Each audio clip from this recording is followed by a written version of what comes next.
The Athena Award is presented by over 300 chambers across the USA to a woman who has attained and personified the highest level of excellence in business, her profession, or community service, or a man who has supported women in reaching their fullest potential.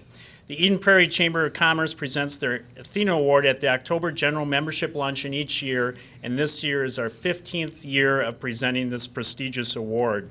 I would like to take this opportunity to recognize our previous Athena Award recipients who are with us here today. If they would please stand when I read their name. Shar Pfeiffer, our 1997 recipient. Rita Krochek, 1998. Kathy Meyer, 1999. Melissa Kroll, 2001. Sharon Olwen, 2003. Irene Kelly, 2004. And Nancy Holden, 2005. And at this time, I'd like to... Wait. Don't vary from the script. At this time, it is my pleasure to introduce the 2006 Athena Award recipient, Mary Anderson, to help us introduce the 2007 recipient. Mary?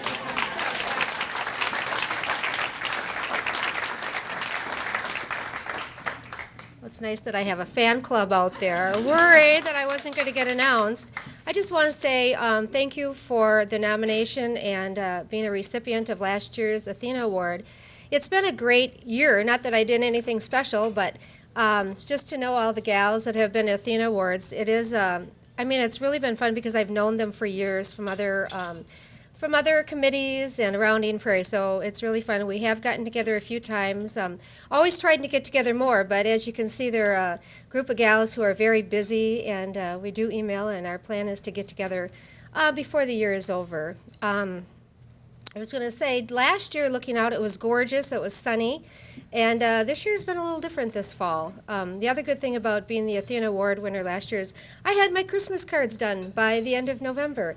I had a nice family picture taken and was pretty organized to have the pictures ready to go before December 1st. So I'd like to read to you about our Athena Award winner for this year. This year's Athena Award recipient is a firefighter and administrative assistant for the Eden Prairie Fire Department. 2 years ago, Fire Chief George Espenson assigned Kimberly Cummings the task of overseeing the recruitment for paid on-call staff. With recruitment in mind, Kimberly went above and beyond her responsibilities to place an emphasis on recruiting women to the fire service. She developed the first ever Women's Fire Service Expo in 2006 to specifically target women as recruits to firefighting. The expo has grown to be an annual event. The city has received 2 awards from the Minnesota Association of Government Communicators for the Women's Fire Service Expo and the Award of Excellence and the Award of Merit. I just want to say I attended Kimberly's award, or not her award, but her the Women's Network. And I just want to say I sat there and listened to her, and I was so impressed with what you do. And most of us sitting there couldn't even imagine, what you've done in a burning building or whatever. So I just want to say I give you a lot of credit. Kimberly saw the need to support women in their career goals within the fire service and has founded the North Star Women's Firefighter Association. The NWFA has a mission to encourage women already in the fire service to further their skills and education and mentor other women firefighters, and encourage women interested in their profession to explore the opportunities. Kimberly has grown the association to more than 80 members across the U.S. and internationally. Through her commitment to women in firefighting, Kimberly has spoken to a variety of venues highlighting women in diverse careers, organized numerous community events involving the Eden Prairie Fire Department and fire safety, and has been a constant advocate for women in the fire service. Eden Prairie Fire Chief George Espenson nominated Kimberly for this award and says it best. I feel that Kimberly has consistently demonstrated the qualities of unselfishness, assistance, initiative, creativity, excellence, drive, and professional skills that the Athena Award embodies. Ladies and gentlemen, I would like to present to you the 2007 Athena recipient, Kimberly Cummings.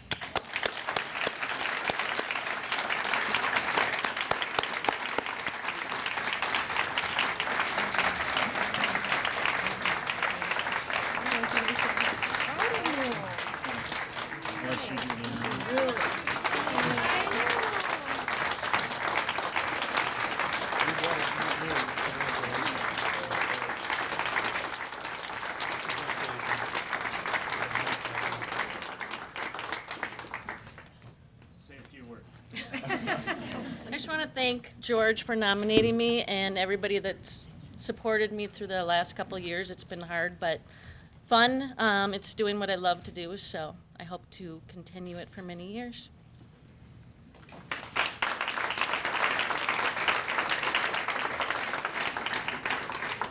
Thank you, and again, congratulations, Kimberly, and keep up the fantastic work. And you're now part of this exclusive club to my right, that a great group of women that have really made Eden Prairie one of the most successful communities you'll find anywhere. So thank you again for your efforts.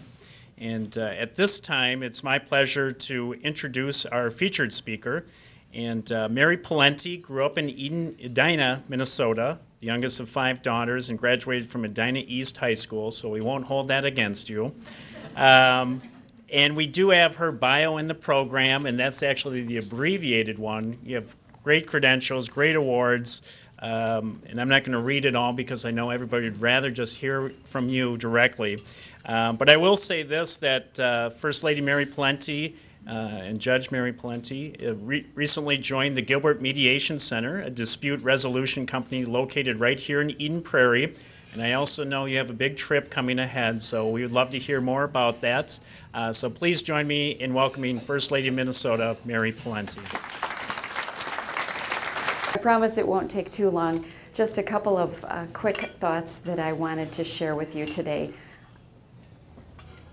I have had opportunity to pause and think about some of the most important people in my life.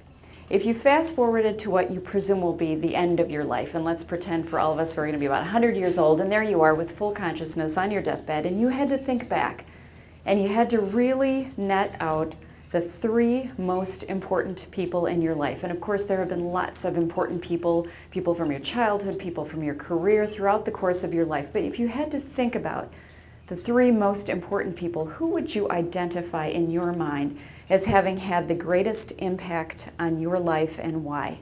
And for me, as I have gone through that exercise, one of them is not, I love my mother, she's absolutely fabulous, she's 88 years old, you would think it would be my mother, but it actually is one of my older sisters. With my sister, she was much older than myself. I could turn to her almost as a mother. I could be completely transparent who I was, everything deep within my soul that I needed to share and I needed guidance on, I could turn to this older sister. Second person is my spouse, not because my spouse necessarily is one of these type of men who is into the warm and gentle caring and with whom I share my feelings. I don't know, maybe many of you women, you have that kind of spouse who's like, dear, how was your day? Share with me. How are you feeling about that? He's not that kind of guy. So it's not because we've had that, but because at every key juncture in my life, the really big stuff, the moments in time where I need the benefit of wise counsel from someone who I know genuinely cares about me and with whom I can be completely transparent, he's been there for me. But the third person, and this is what I wanted to chat with you about briefly today, the third person in my life is someone who was a partner of mine at former law firm of Ryder Bennett, Egan and Arundel. Ryder Bennett was a wonderful law firm, and his name is Greg Wind. He's a partner now at Dorsey and Whitney. But I mentioned Greg for a couple of reasons. And by the way, let me do a quick footnote. I am going to keep my comments real brief so that you have an opportunity, if you would like, to ask me questions on a different topic. If this is not of as much interest to you, you're more than welcome to ask questions at the end if you care to about my work as a judge. Sometimes folks haven't had an opportunity. You're curious more about district court judges, what judges do, the court system. If you have a question on that, feel free. or my work as a governor's spouse. That is an interesting and unusual and very changing role. As you know, there are men who are occupying those positions today, and the feel and the look of being a governor's spouse, and potentially now, if we have Hillary Clinton as President of the United States, the role of a president's spouse is going to change potentially dramatically. So if you have a question about that, I'm happy to answer it now. As you've indicated, I'm at Gilbert Mediation, so if you're interested about the topic of mediation as alternative to litigation, I'd be delighted to answer questions about that. But in any event, I want to speak briefly about Greg. Not Greg because of Greg or for his sake, but because of who he has represented and what he did with respect to mentoring for me in my life. And he was that same type of model to the other women lawyers at Ryder Bennett, and I saw him consistently practice what he preached about giving women opportunities in the professional marketplace and in the development of their profession. I was born in 1961. I'm never shy about telling people my age. I'm 46 years old. My mother's of that school of you never tell your age.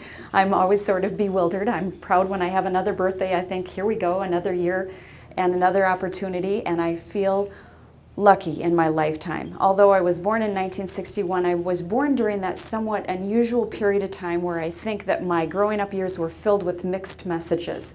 My mother gave me all kinds of messaging about the importance of planning meals, the importance of keeping a good house. I learned how to housekeep well. I can change the linens with a mean snap on the beds. I can do all the kinds of things that my mother taught me were valuable and important. How to deal with your husband when he's cranky. You never bring the issues to him when he's hungry. We feed him first. So I learned all of those things from my mother. And from my father, strangely enough, because you'd think some of those messages would come from Dad, the main message I got from my father in my growing up years was the importance of education. Because my father had a message, and he was Scandinavian, and he was one of these sort of relatively stern types. And he had a theory that you can never assume that someone else, a man, a husband, someone else will take care of you. You need to get an education. You need to be prepared to find your own way in this world.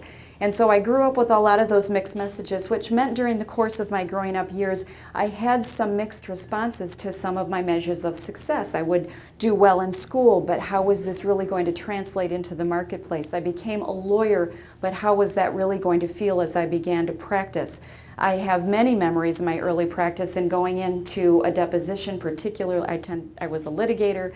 I would go into a deposition, particularly complex litigation, where there would be many, many lawyers, and I would walk in the room. Most commonly, I was the only woman in the room at that time. I remember going into others, their law offices, and I would come in. I would come to the receptionist desk to discern where I was going and what conference room and so forth. I would be mentioning that I'm here for the Jones deposition, and this isn't necessarily meant as a comment on the receptionist, but just on the way that people thought, especially early in my career. I was snapped at more than once and advised that we already have a court reporter here for that deposition. I would think, well, that would be good because I arranged for her and I noticed the deposition. So this is good that we've got a court reporter here. But thinking that I must be there to be the court reporter because I couldn't possibly be the attorney. And so I have a lot of those memories, and so your confidence level as a newer lawyer or a young professional as a woman, it would go in these sort of roller coaster waves. I worked for some difficult bosses in my life. If you are currently working for or have in your history ever worked with or for someone who is extraordinarily difficult, I have tried in my lifetime to consider that teaching moment.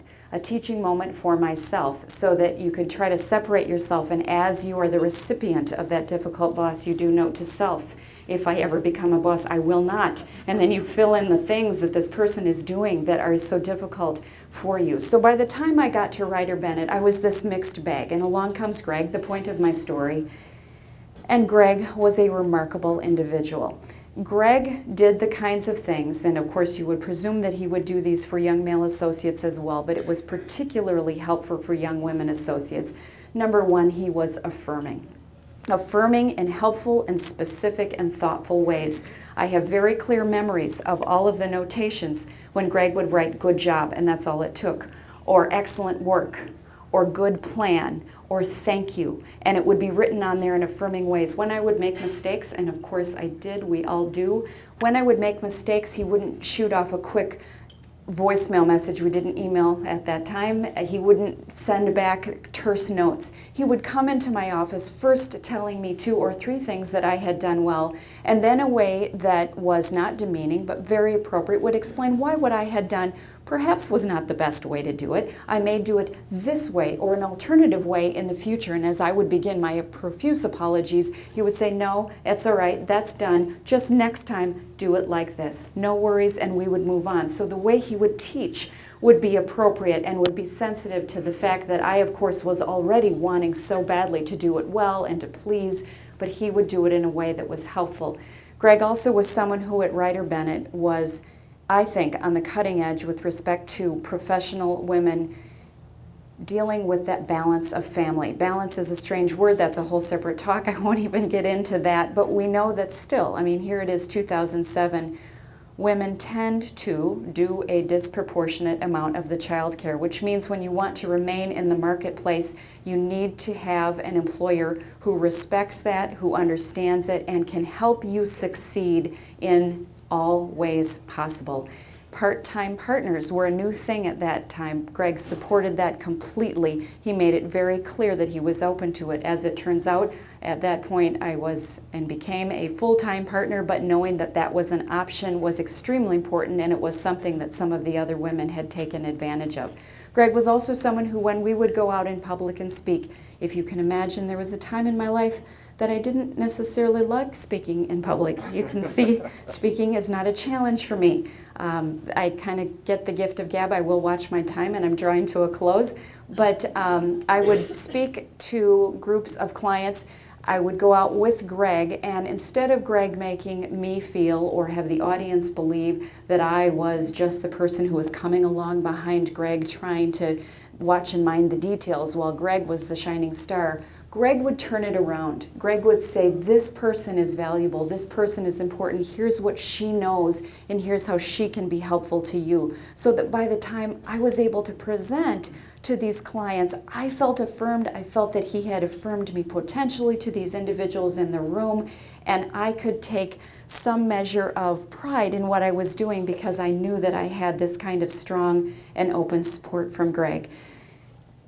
Women obviously have come such a long way, and I recognize that in the course of my lifetime. When I look at my mother's lifetime and the period of 88 years that she has been on the planet, the changes have been astounding. But that's not to say that we still don't have progress to make. I would analogize to, for example, the employer support of Guard and Reserve. I know many of you are familiar with that. The ESGR, there, I had to have a moment there. They recognize, the folks who are strong supporters of the Guard and Reserve as employers recognize that the reason that you want to have policies in place and the reason that you want to care for and go above and beyond what the law requires for the Guard members or Reserve members who are your employees is not just because it's the right thing to do. And I say that also with policies regarding professional women. It's not just because it's the right thing to do, not just because the law requires it, but because it's excellent business practice. Here you have folks who have shown a measure of loyalty, self-discipline, a strong work ethic. Here are individuals that you want to maintain as your employees, and what can you do to go above and beyond that measure of support to affirm them, to affirm women, to do what you can do to continue to promote them, in part because it's just excellent business practice. So now, with all of that being said, I don't know who the 3 most important people are in your lifetime, but as you search back and think about the profession that you're in now, and think about a generation ago, how it would have been unheard of to be in your particular position, and those who gave you the strength and the courage and the passion to do just what you do now, and for you to now pass that on not only to other professional women but to girls as well is incredibly remarkable. So I also want to extend a special congratulations to you today on your receiving this award. Thank you. That's it.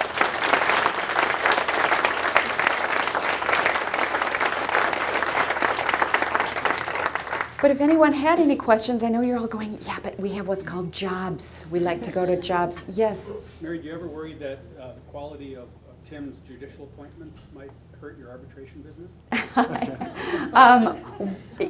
I've never had it put quite like that. He's been doing a fine job, obviously, in the quality of his judicial appointments with respect to the whole notion of alternative dispute resolution, whether it's arbitration or mediation.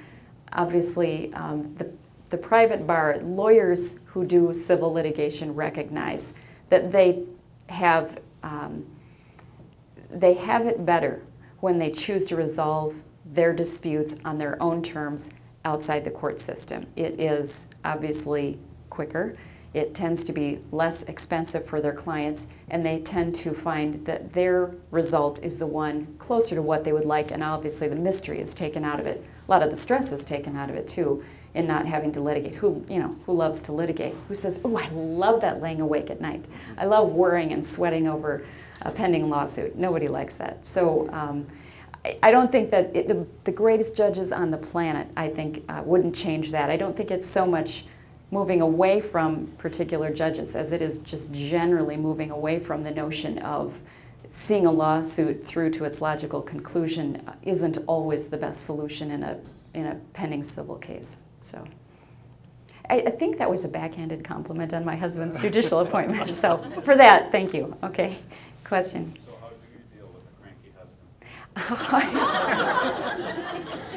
Do you know? I can see the camera rolling with the red eye. I've got the mic on. But the truth is, just like my mother taught me, if I got something I need to talk to him about and I can see he's had a really stressful day and he's hungry and the whole thing, that little voice in me says, now's not the time. So, yeah, I make a mean pot roast and, and then, rubbing the shoulder. So, honey, let's talk. Shoulder rub. Oh, he'd hate that I'm saying that, but he's not here. He's in like Shanghai or something. Okay, other questions? Don't show him the film, all right? Okay. Is there, Yeah. out of all the awards and recognition you've received, is there one thing that stands out either in your professional life or your role as first lady? There is one, and you would think I would be able to tell you even more precisely its name. I want to say it's the Order of St. Marie Civis or something, and the guard would be appalled that I can't precisely recall its name. Does it? St. Marie Civis Award? St. Marie Civis. Oh, I did pretty good. Not too bad. The point of that award actually was primarily as a thanks on the front of the military families. I won't, start patting myself on the back on that because but yes, the question. I spent a vast amount of my time as a governor's spouse focusing on military families, specifically being supportive of the families of the soldiers who have been deployed. And that has been so rewarding. I think I've gotten a lot more out of it than I've even been able to pour into it. But those families, and if you're acquainted with someone who has had a soldier deployed, especially those who have been deployed to Iraq, you know what they are left with. It's a very scary thing for them. It's stressful. Obviously, all the burden tends to fall on their shoulders once the soldier has left. Disproportionately is falling on the shoulders of women. Often these moms are left home and some of them are working mothers. It's a lot. So I have developed a program to be supportive of those families. It's called the Military Family Care Initiative, and that is something, if you have a group and you want to volunteer to be helpful to a family of deployed soldiers, actually you could go on my website and find it. It's a really easy thing to do. We ask community organizations to sign up for that. But in any event, that was what that award was for. But I appreciate that mostly because I appreciate military families and what they've gone through. So I got shy about that all of a sudden. I don't know why. It's like, oh, shucks. But anyway, does somebody have a question not about awards that I won? Okay. Absolutely. Now, you have a full-time demanding career. You've got a family. You're first lady, so you do all these trips, et cetera. How do you define balance? I think that I define balance, and this is an evolving answer over time. But I think that what I look at is never a snapshot in time. If I look at an individual day, I can say that's not balance. It's almost like with nutritionally, I have a sister, one of my oldest sisters, who has this PhD in nutrition, and she spoke to me a lot as my kids were growing up about balance in their diet. And it's never a snapshot of one day, because there's going to be a day where they're getting the Happy Meal. There's going to be the day where they're skipping a lunch and it's, you know, grilled cheese with maybe too much butter. What, as if there's a thing as too much butter, but I digress. In any case, if you look at a week or you look at a 2-week period, and if in that period of time you've now seen the green on their plate and you now see that you have cut back on the sweets or you have said no to the junk food often enough, and so you have balance over an extended period of time, now then you're getting probably a better look as opposed to one tiny snapshot in time. That's what I've tried to do.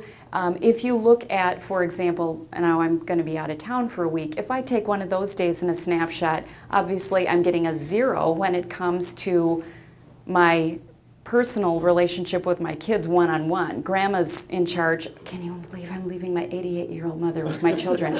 Oh, those of you who have a faith background, pray for my mother while I'm gone out of town. But that period of time, I tell myself, on the one hand, my children see that mom also has other things going on in her life. It's important for them to see that mom has some other things I can offer or give back to the world. So there's that piece of it. And also, I've been spending some great time with them this week. It was MEA all week long. District 196 had the whole week off. So I've been spending some good time with my kids this week. And so that's what I do. I look at balance over a longer period of time. So thank you. Yes. What was your most challenging transition becoming First Lady? I think the biggest challenge was truly right out of the blocks. When my spouse was first elected, I had perfected a state of denial. I was absolutely sure he was not going to win. I told people this publicly a lot. He knows it. He's repeated it. That I just had this theory when he was running that what he'd do is he'd just run, he'd get it out of his system, he'd lose, and then we'd all go back to normal, the way that our life was. And so I had never in my mind gone forward to what would my life look like then. And when it came closer to the election, I realized, uh-oh, he might win. Now what am I going to do? Then I began to think about it. So during that brief period of time, I was bewildered. And really, there is no playbook for how to do this thing called governor's spouse or to be, in this case, first lady, some cases first gentleman. And you kind of make it up as you go along. And because I'm the kind of person with both my mom's coaching in my life and my dad's, I'm thinking, well, maybe I want to make it different. I want to make it all about, the career woman. I want to show how different I could be. At the same time, you got the governor's residence that you have to manage and maintain. You have certain obligations with set receptions and things that are more of a traditional spouse role. Trying to blend all that together, figure out what that would look like, understanding all that's involved. I was truly bewildered, I think, at the front end of it, and it took a while to find my sea legs to determine that. So it was a stressful period of time. See, I shouldn't use this like therapy. I could really, let me tell you more about how I felt at that time. So, thank you for that. See, I know you guys have questions. You got questions about my life.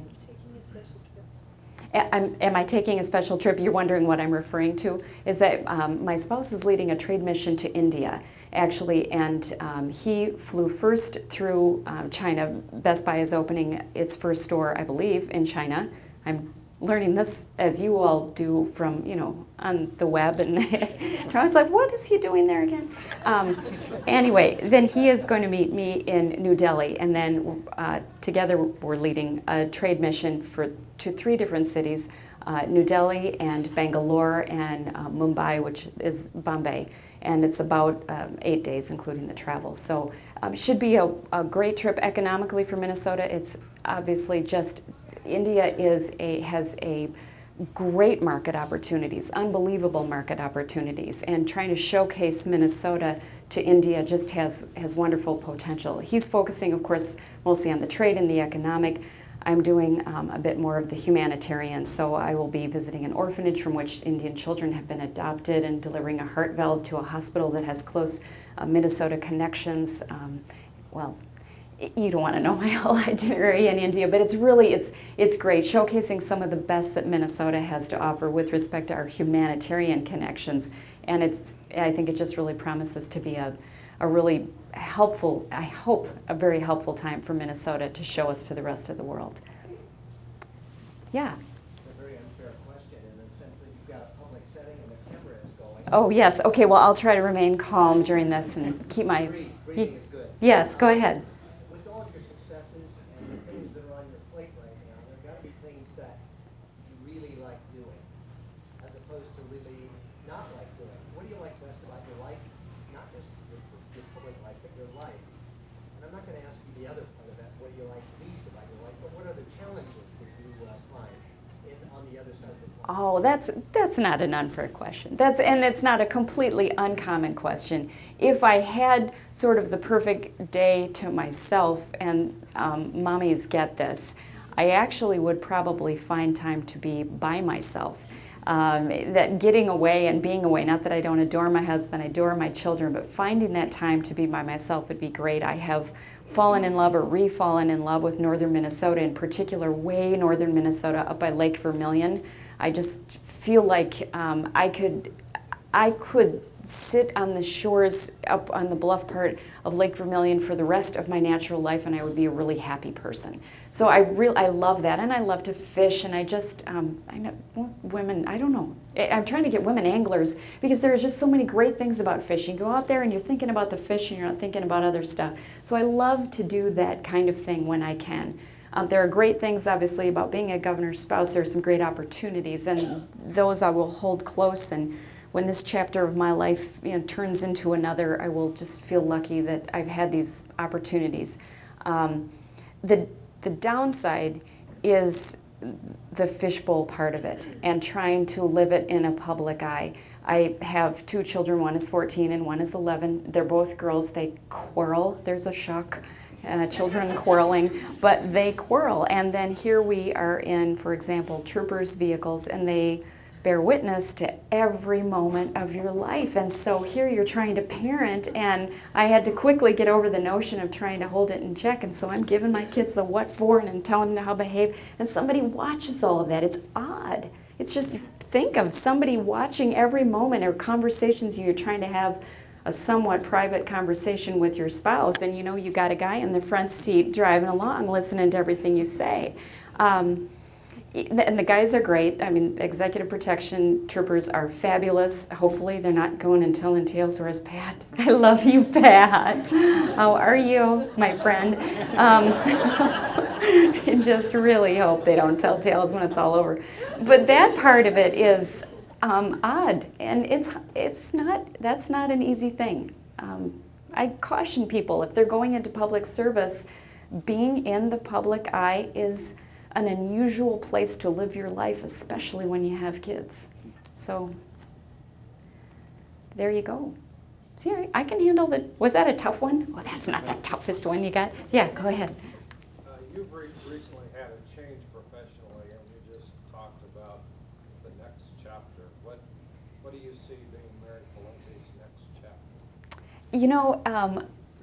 Because I just turned that page, and because I've just now started with Gilbert Mediation, I'm looking at this chapter now, so it's hard for me to even fast forward beyond that, because this one is just beginning to unfold, which I feel very lucky about. Jim Gilbert is, and I'm sure you know him, he is an amazing person. He was an Associate Justice on the Minnesota Supreme Court, high integrity, just a quality individual, and he's put together a quality number of judges in his mediation practice. So I feel so lucky to be a part of that team. That's just feeling like a really good place for me to be in.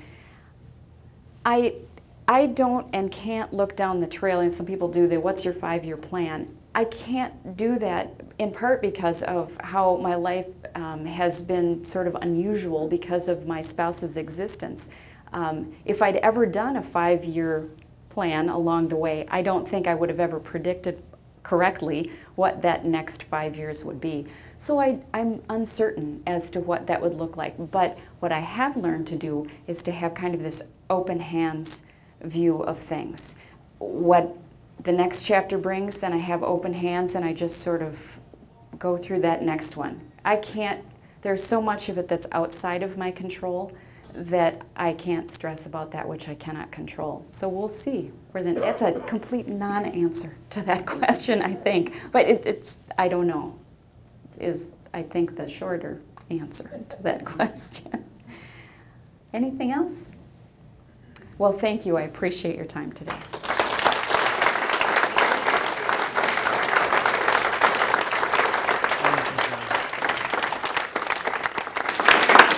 Well, great job, Mary Pawlenty, and thank you all for coming out today. A quick thank you again to Suburban Chevrolet for their 14th year of sponsoring the Athena Award. Again, congratulations to Kimberly, and we look forward to seeing everyone at another Chamber event soon. And if you have not got your gala tickets, please stop by our little booth here to the left. Enjoy your afternoon. Thank you.